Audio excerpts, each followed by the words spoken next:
Okay, as you can see in the video here, I pulled out the 3.8 liter injector that was in there, the one that was clogged up, and right now the 3.0 is in there. So it's got a little bit of fuel starvation, which you can kind of hear back there at the beginning of the video, that little bump kind of sound.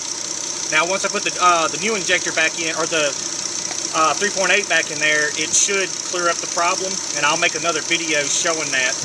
But as of right now, the car is running smooth, and as you can see, when you pull it off, you can tell that it's not firing correctly.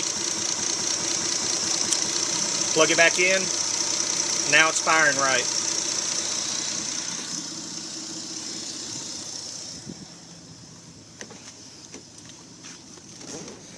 No check engine light. Little rev for you here.